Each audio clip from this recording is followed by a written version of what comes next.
जय श्री कृष्णा। राधे राधे। आप सब कैसे हैं? मेरे लड्डू गोपाल चैनल में आप सबका स्वागत है। आज मैं आप सबके साथ शेयर करूंगी करवा चौथ की व्रत में अगर पीरियड आ जाए, एक दिन पहले आ जाए, 2 दिन पहले आ जाए या फिर करवा चौथ वाले दिन ही पीरियड आ जाए तो पूजा किस प्रकार से करेंगे। तो देखिए, सबसे पहले तो सुहागनों के लिए यह व्रत बहुत ज़्यादा महत्व रखता है। 16 श्रृंगार करके यह व्रत एवं पूजन करती है। पति की लंबी आयु के लिए ये व्रत रखा जाता है। तो बहुत सा मन में प्रश्न आने लग जाता है कि व्रत करें या ना करें, इस स्थिति में पीरियड में व्रत करें या ना करें। तो देखिए, व्रत जरूर करें। और घर में जो भी अगर आपके रिश्तेदार है, माँ है, चाची है, बहन है, जेठानी है, सास है, अगर व्रत कर रही है तो आप उनसे अपने नाम का करवा जैसे भरवा कर रख लें पूजा में। तो जो जो करवा आप लाए हैं पूजा में चढ़ाने के लिए और चंद्रमा को अर्घ देने के लिए, तो अपने नाम का करवा भी आप जब पूजा सब कर रही होगी, अपने परिवार वाले जैसे आपके परिवार वाले जैसे पूजा कर रहे हैं, जेठानी, सास, बहन कोई भी पूजा कर रही है तो उनसे अपना भी करवा आप पूजा में रखवा लें।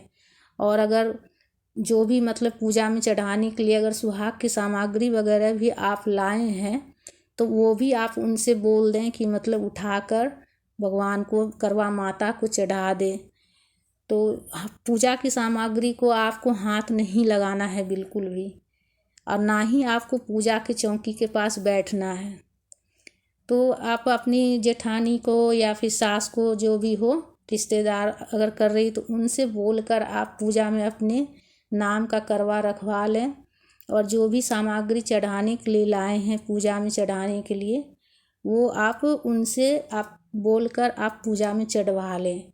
और कभी कभी ऐसा होता है, देखिए ये भी प्रश्न मन में आता है कभी कभी कि ऐसा होता है कि जॉब के कारण जो है ना, कभी कभी बाहर अकेले रहना पड़ता है और पीरियड आ जाता है और कोई भी ना हो साथ में, ना सास हो, न जेठानी हो, न बहन हो, न देवरानी हो, कोई भी साथ में ना हो। तो उस स्थिति में पूजा किस प्रकार से करेंगे और व्रत किस प्रकार से करेंगे।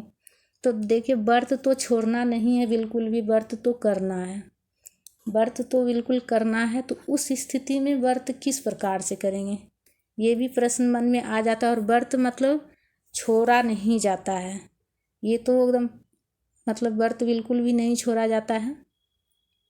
तो देखिए, इस स्थिति में आप क्या कर सकते हैं कि पहला तो आपको बताए हैं कि जो अगर रिश्तेदार है तो उससे आप सारा सामग्री पूजा में चढ़वा सकते हैं। सासू माँ के लिए अगर बायना रखना चाहें पूजा में तो उनसे बोल के आप रखवा सकते हैं, या फिर सासू माँ को बायना बाद में भी आप देकर प्रणाम करके उनसे आशीर्वाद ले सकते हैं।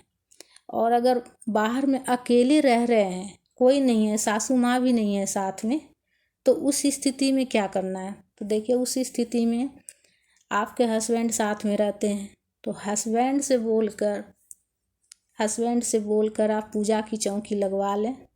और देखिए, माता की पूजा अगर पुत्री कर सकती है, बेटी कर सकती है, तो हमारे हस्बैंड भी तो उनके पुत्र हुए, तो वो भी पूजा कर सकते हैं। तो देखिए, जैसे हम कर रहे हैं विधि विधान से, उस हिसाब से तो पति नहीं कर पाएंगे। तो सिंपल तरीके से कर लें, पूजा की चौकी लगाकर और आसन देकर, अक्षत का आसन देकर माता की तस्वीर को विराजित कर लेना है। और करवा जो जल भर के रखने वाला करवा है, जिस चंद्रमा को अर्घ देंगे उसमें जल भर कर रखना है और करवा को ढक कर रखना है। और उसके ऊपर कुछ मिठाई रखवा दीजिएगा पति के हाथ से, और पति से ही ये सारा चीज़ करवाना है। पूजा की चौकी लगाकर करवा माता को विराजित करके करवा रख कर, उसके बाद जाकर दीपक प्रज्वलित वहाँ पर कर देंगे, दिया जला देंगे और माता को प्रणाम कर लेंगे। तो आप शाम में ऐसा करवा सकते हैं, शाम में करवा लीजिएगा। दिन भर पति अगर व्रत रखना चाहे तो और अच्छी बात है, और नहीं करते हैं तो कोई बात नहीं, बिना व्रत किए हुए भी कर सकते हैं। सात्विक भोजन ग्रहण कर, सिर्फ सात्विक भोजन बोलिएगा ग्रहण करने के लिए, लहसुन प्याज का बिल्कुल भी इस्तेमाल नहीं करना है, सात्विक भोजन ग्रहण करेंगे। और पूरे दिन अगर पति अगर व्रत करते हैं अगर फल खा के भी अगर कर लेते हैं तो बहुत अच्छी बात है। इससे तो पति पत्नी का बीच का प्रेम और ज़्यादा बढ़ता है। और कथा भी पति के हाथ से, कथा भी मतलब अगर पति सुनाना चाहें आपको कथा पढ़ के, तो आप पति कथा मतलब पति आप पढ़ेंगे और आप दूर बैठकर कथा सुन लीजिएगा। चौकी के पास नहीं बैठना है, दूर बैठ के कथा सुन लीजिएगा। और अगर कथा नहीं पढ़ते हैं अगर आपके पति, तो आप फ़ोन में भी कथा सुन सकते हैं। कथा का वीडियो मैं अपलोड करूँगी, तो आप कथा के वीडियो मेरे चैनल में जाकर सुन सकते हैं। तो कथा भी सुन लेना है। और पति के हाथ से चंद्रमा को अर्घ्य देना, मतलब कुछ नहीं करना है, छन्नी वन्नी से नहीं देखना है। सिर्फ पति जो है ना, जो करवा में जल भर के रखे हैं, वो चंद्रमा को उससे अर्घ्य दे देंगे और दिया या कपूर प्रज्वलित करके मतलब आरती कर देंगे। और जो भी मिठाई वगैरह मतलब हो उसका भोग लगा देंगे चंद्रमा को। तो उस तरह से बिल्कुल सरल विधि से अर्घ्य देने के बाद पति के हाथ से ही चंद्रमा को अर्घ्य दिलवा दीजिएगा।